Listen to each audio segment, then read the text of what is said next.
ஜென்மத்துக்கு சனி வந்துட்டாருங்க. சனி வந்ததுனால மட்டும் இல்லை, செவ்வாயும் கூட இருக்காங்க.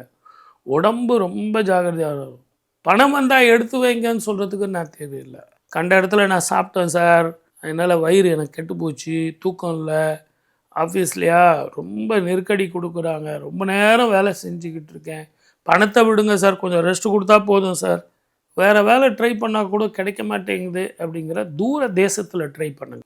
பக்கத்துலேயே ட்ரை பண்ணிங்கன்னா கிடைக்காது. அது மட்டும் இல்லை, உச்சம் பெற்ற குரு இந்த ஆண்டு உங்களுக்கு அரசனாக வரும் குரு உங்கள் வீட்டை 9ஆம் பார்வையாக பார்க்குறார்.